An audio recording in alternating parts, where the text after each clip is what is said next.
नमस्कार दोस्तों, Turi the blogger में आप सबका फिर से स्वागत है। दोस्तों आज के इस वीडियो में मैं आप लोगों को बताने वाली हूँ कि भाग्य को भाग्यवर्धक कैसे बनाएं। जी, हमारे जीवन में हम ही होते हैं अपने भाग्य को नष्ट करने वाले और हम ही होते हैं अपने भाग्य को बनाने वाले। तो वो कैसे कर सकते हैं वो सारी चीज़ें आज के इस वीडियो में। लेकिन हमेशा की तरह आगे बढ़ने से पहले चैनल को सब्सक्राइब कीजिए, बेल बटन को दबाइए। वीडियोस अच्छी लगती है तो लाइक शेयर एंड कमेंट करना बिल्कुल भी मत भूलिए। आगे बढ़ते हैं दोस्तों, ईश्वर जो है वो सर्वशक्तिमान है, ये हम सबको मालूम है। और ग्रह नक्षत्र देवी देवताओं इनके अधीन ही होते हैं, इनसे अलग नहीं होते हैं, है ना। अगर ईश्वर के बाद अगर हम किसी को मानते हैं तो वो होती है प्रकृति, जो सबसे ज़्यादा इम्पोर्टेंट होती है, राइट।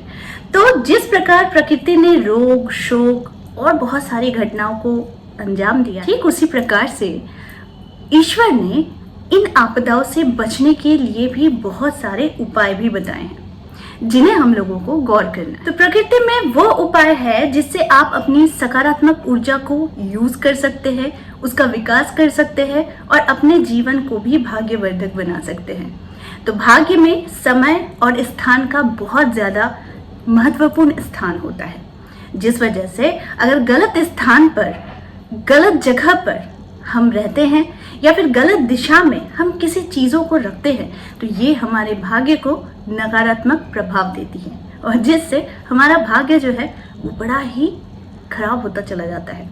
तो आज के इस वीडियो में मैं आप लोगों को बताऊंगी कि भाग्य में कर्म का भी योगदान होता है, यानी आपके कर्म भी ये निश्चित करते हैं कि आपका भाग्य कैसा होगा। अगर आप गलत कार्य करते हैं और आप उपाय बड़े सही करते हैं तो आप सोचेंगे कि आप बहुत भाग्यवान हैं, लेकिन नहीं, ये आपकी गलत फहमी है। इसलिए आपको भाग्यवर्धक बनाने के लिए अपने भाग्य को आपको कर्मों का भी सही चयन करना है। तो आज जो मैं आप लोगों को बताऊंगी कि बहुत ही आसान उपाय है, जिसे आप लोग अगर करते हैं तो आप देखेंगे कि आपके जीवन में समस्याएं बहुत जल्दी कम हो रही है, घर से कलह और नेगेटिव एनर्जी दूर हो रही है, बहुत सारी बाधाएं हैं जीवन में वो भी दूर हो रही है। चलिए, तो ये छोटे छोटे उपाय जो है ये आपकी तकदीर बदल सकती है। लेकिन सुनने में बड़ा छोटा और आसान लगता है, लेकिन शायद आप लोग भी इसे करने में थोड़े हिचकिचाते हैं या फिर ध्यान ही नहीं देते हैं। तो मेरा काम है आप लोगों को ध्यान दिलवाना और इसका करेक्शन करवाना, ताकि आप भी अपने जीवन में बहुत सारी उन्नति को देखें और जीवन के रहस्य को समझिए, ठीक है। तो सबसे पहली जो चीज़ है आप लोगों को ध्यान रखनी है कि घर जो है वो वास्तु के अनुसार होनी चाहिए। जी हाँ, यानी कि घर का द्वार यानी जो मेन एंट्रेंस होता है वो हमेशा उत्तर पश्चिम या फिर पूर्व दिशा में ही होना चाहिए। यानी आप अपना चेहरा जब भी आप एंटर कर रहे हो घर में तो वो उत्तर पश्चिम या फिर पूर्व दिशा होनी चाहिए, ठीक है। तो घर ऐसा ही होना चाहिए क्योंकि ये वास्तु के मुताबिक होना चाहिए। तीसरी बात जो आप लोगों को ध्यान रखनी है कि घर की साफ सफाई में सुधार कीजिए। मैं हमेशा हर किसी को कहती हूँ कि घर जितना साफ रहेगा उतनी आपकी तकदीर बदलेगी, यानी कि माँ लक्ष्मी का वास होगा। तो माँ लक्ष्मी का वास कौन नहीं चाहता है, लेकिन आप गौर करेंगे जिस घर में हमेशा कूड़ा कचरा गंदगी और चीज़ें यहाँ वहाँ फैली हुई होती है उस घर में हमेशा लोगों का दिमाग जो होता है वो भ्रमित रहता है और वो किसी भी डिसीजन को ले नहीं पाते हैं, कर्जों से परेशान रहते हैं और साथ में हमेशा कलह का वातावरण रहता है। तो इसलिए घर की साफ सफाई करना आप लोगों के लिए अनिवार्य बन जाता है अगर घर में चाहते हैं सुख शांति। चौथी चीज जो आप लोगों की करनी है कि अनावश्यक चीजें घर में मत रखिए, जिसकी जरूरत नहीं है वही चीजें आप घर में भर के रखे हैं। तो वैसे ही क्या होता है कि स्पेस कम होने लगता है और घर में जो हवा और जो रोशनी आनी चाहिए वो एग्जैक्ट नहीं आ पाती है, इसीलिए अननेसेसरी चीजों को अपने घर से हटा देनी चाहिए। पांचवी बात जो सबसे ज्यादा इंपॉर्टेंट होता है कि अक्सर देखा गया है कि घर के मंदिर में बहुत सारे देव देवी की मूर्ति रहती है। तो यहाँ पर मैं आप लोगों को एक चीज बता दूं कि घर में देव देवी को सिर्फ रखने से ही आपका भला नहीं हो जाएगा, इसमें सोच विचार करके रखना पड़ता है कि बहुत सारे देव देवी रखने से उनकी सेवाओं का भी ध्यान रखना पड़ता है।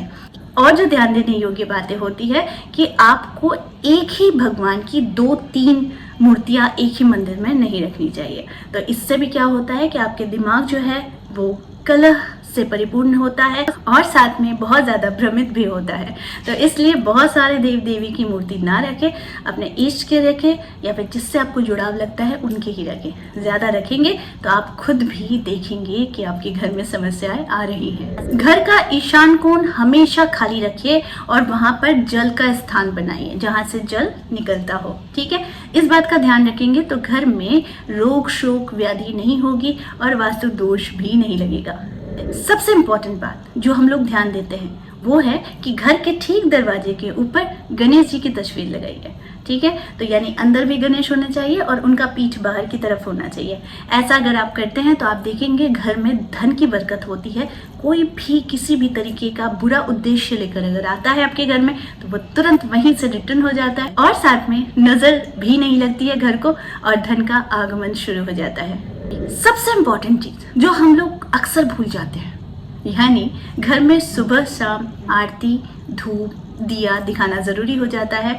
मधुर संगीत घर पे जरूर चलाइए।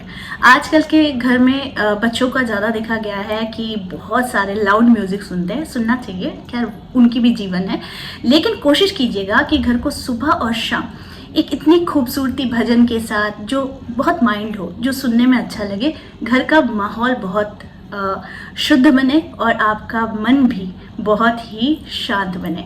ऐसी म्यूजिक आपके लिए बहुत ज़रूरी बन जाती है अगर आप घर में बहुत ज़्यादा परेशानियों से जूझ रहे हैं तो।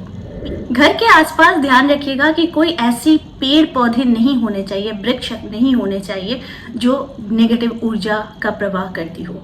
ठीक है, इस बात का ध्यान बहुत ज़रूरी हो जाता है कि अगर आप किसी घर पे वास कर रहे हो और वहाँ पर कभी कभी कुछ ऐसे वृक्ष पेड़ उगाते हैं जिसे शायद कटवाने के लिए हमें पंडितों की ज़रूरत पड़ती है, तो उस बात का ध्यान रखिएगा क्योंकि इस तरह के वृक्ष घर में बहुत ही ज़्यादा नेगेटिव ऊर्जा का प्रवाह करती है। इसीलिए घर के आसपास कभी भी नकारात्मक ऊर्जा का प्रभाव करने वाले वृक्ष नहीं होने चाहिए। Last but not the least, क्योंकि मैं बहुत सारी चीज़ें आप लोगों को बहुत सारे वीडियोस में बताने वाली हूँ, लेकिन इस बात का ध्यान रखिएगा कि घर में हवा हमेशा खेलती रहे।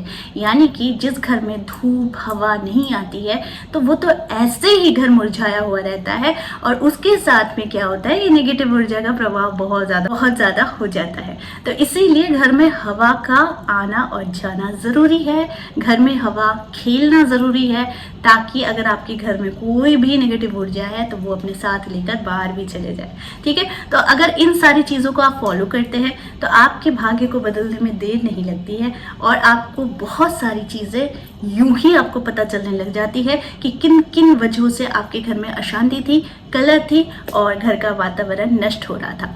तो आई होप आज का वीडियो आप लोगों को अच्छा लगा होगा। इस तरह के वीडियोस मैं आप लोगों तक लाते रहूंगी। आज के लिए बस इतना ही, फिर मिलेंगे एक नए टॉपिक के साथ। तब तक के लिए आप सबको मेरा प्यार भरा नमस्कार।